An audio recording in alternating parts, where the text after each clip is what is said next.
সকল ভাইরা সামনে দাঁড়িয়ে আছি, আমি অনুরোধ করব একটু কষ্ট করে ভিতরে বসা যান।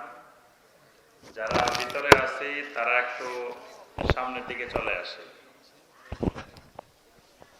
ইন্নাল হামদালিল্লাহ নাহমাদুহু ওয়া নাস্তাঈনুহু ওয়া নাস্তাগফিরুহু ওয়া নাউযু বিল্লাহি মিন শুরুরি আনফুসিনা ওয়া মিন সাইয়্যাতি আ'মালিনা। মান ইয়াহদিহিল্লাহু ফালা মুদিল্লা লাহু ওয়া মান ইউদ্লিল ফালা হাদিয়া লাহু ওয়া আশহাদু আল লা ইলাহা ইল্লাল্লাহু ওয়াহদাহু লা শারীকা লাহু ওয়া আশহাদু আন্না মুহাম্মাদান আবদুহু ওয়া রাসূলুহু। ইয়া আইয়ুহাল্লাযীনা আমানুত্তাকুল্লাহা হাক্কা তুকাতিহি ওয়া লা তামুতুন্না ইল্লা ওয়া আনতুম মুসলিমুন।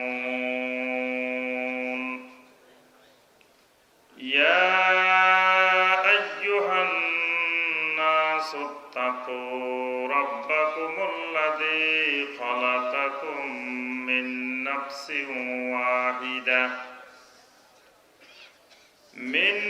নাফসিন ওয়াহিদাতিন ওয়া খালাকা মিনহা যাওজাহা ওয়া বাসসা মিনহুমা রিজালান কাসীরান ওয়া নিসাআ।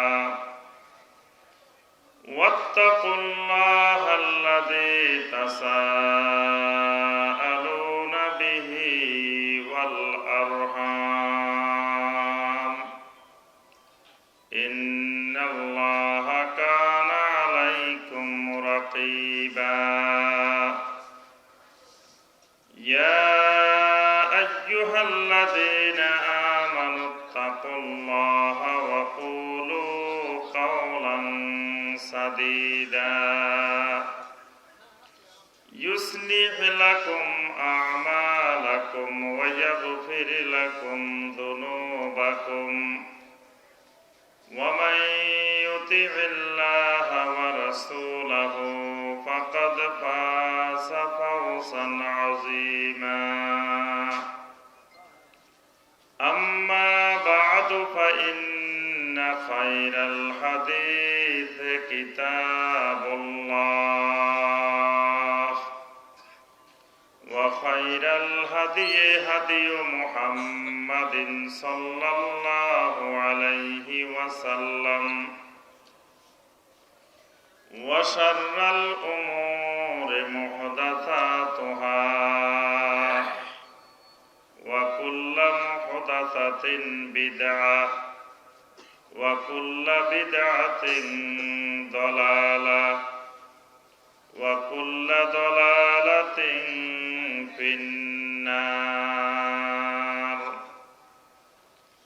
اللهم صل على محمد وعلى آل محمد كما صليت على إبراهيم وعلى آل إبراهيم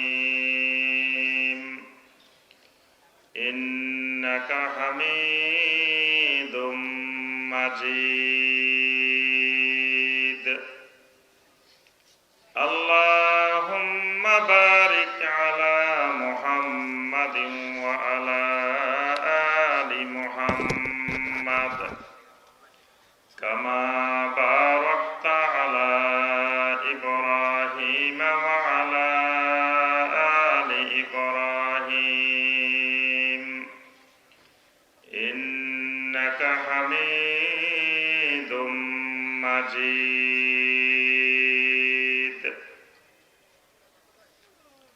নারায়ণগঞ্জ জেলার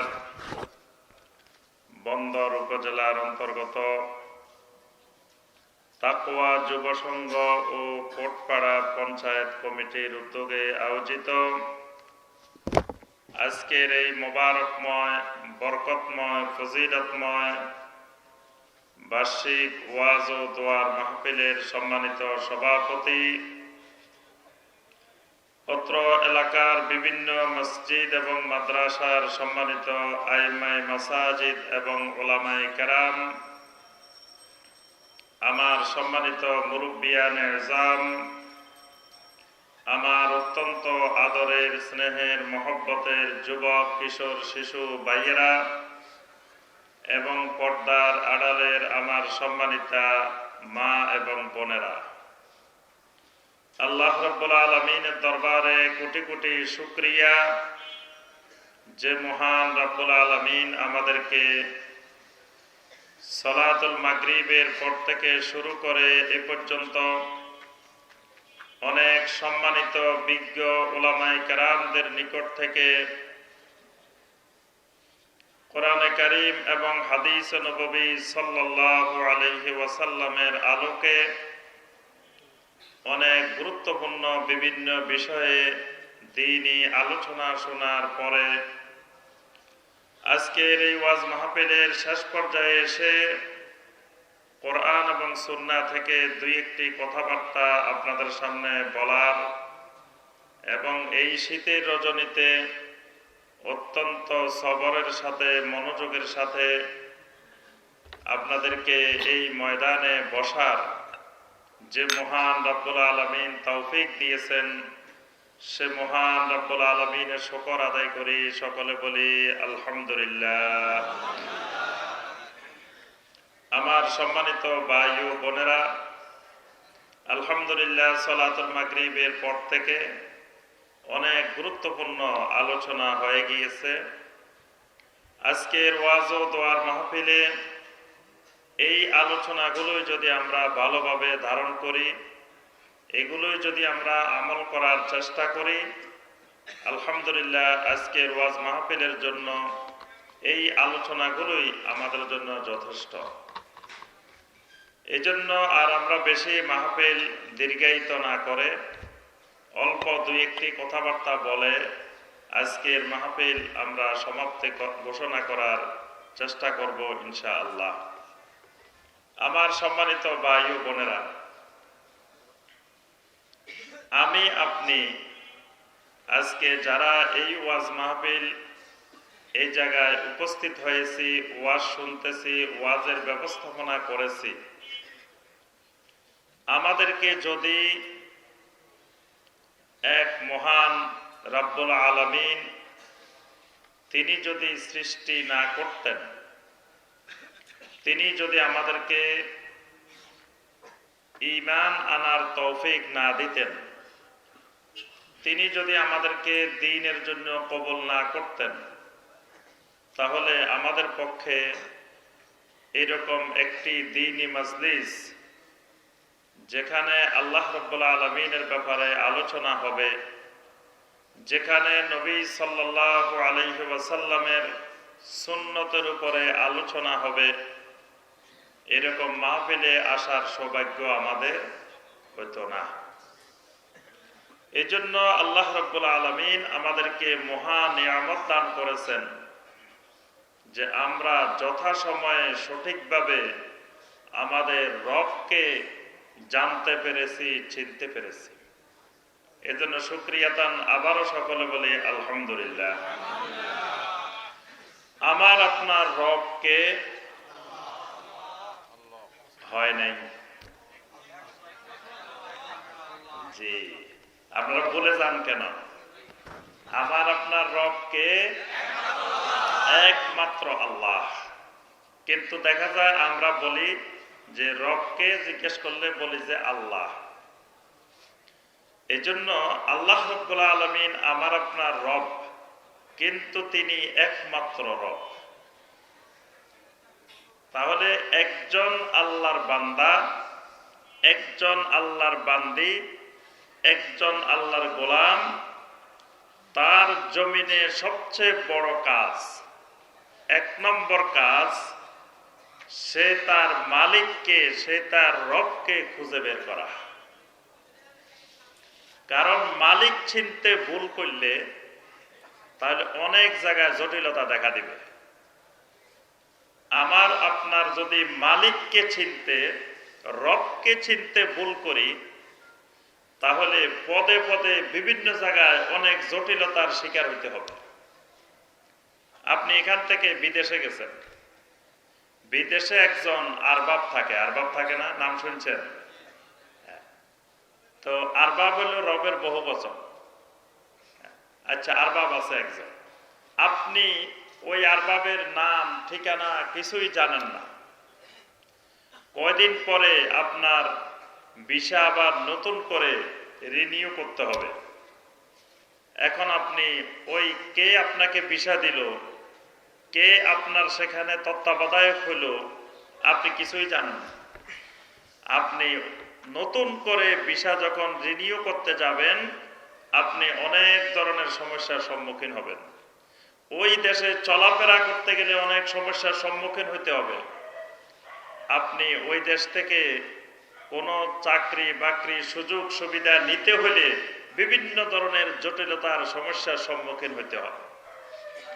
ঠিক একজন মানুষ যদি তার রবকে, তার মালিককে সঠিকভাবে চিনতে না পারে, খুঁজে বের করতে না পারে, তাহলে এই লোক দুনিয়াতেও প্রত্যেক পদে পদে রাস্তায় রাস্তায় সমস্যার সম্মুখীন হবে।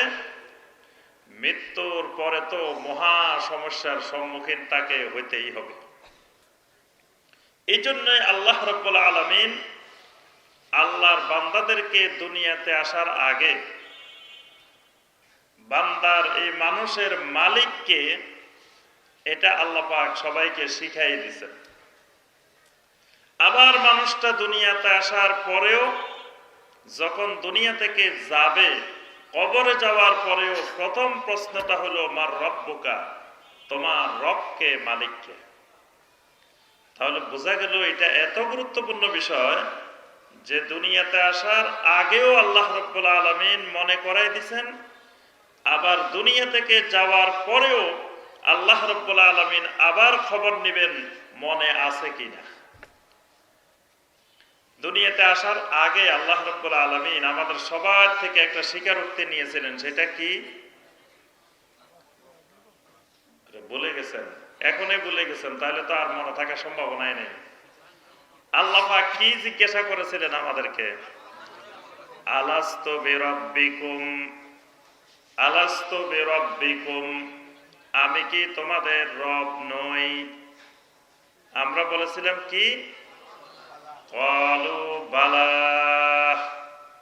অবশ্যই অবশ্যই আপনি আমাদের রব। তাহলে দুনিয়াতে আসার আগেই আল্লাহ রাব্বুল আলামিন আমাদের অন্তরের মধ্যে, আমাদের কালবের মধ্যে, আমাদের রূহের মধ্যে এই রুবুবিয়তের স্বীকৃতি, এই তাওহীদের স্বীকৃতি আল্লাহ রাব্বুল আলামিন দুনিয়াতে আসার আগেই ঢুকিয়ে দিয়েছেন।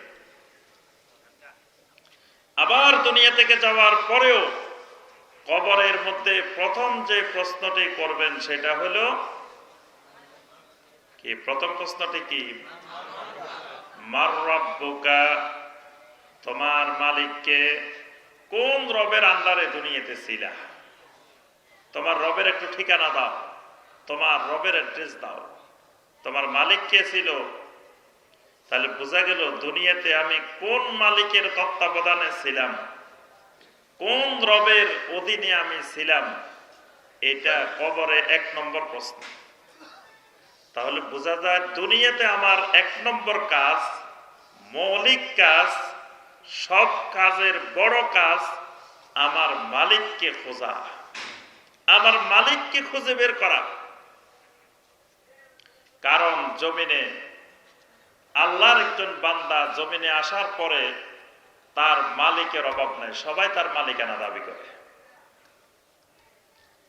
দুনিয়াতে আসার আগে তার কোনো মালিক ছিল না, একজনই ছিল। যখনই দুনিয়াতে এসে গেছে এখন চতুর্দিকে মালিকের আর অভাব নাই, রবের আর অভাব নাই, সবাই তার মালিকানা দাবি করে। এখন এই কয়েকশো মালিকের মধ্য থেকে আসল মালিককে খুঁজে বের করা, এটা কিন্তু অনেক কঠিন কাজ, এটা অনেক জটিল কাজ। এই জন্য ইব্রাহিম আলাইহিস সালামের রবকে খোঁজা, মালিককে খোঁজার ইতিহাস আল্লাহ রাব্বুল আলামিন কোরআনে কারীমের মধ্যে বর্ণনা করেছেন।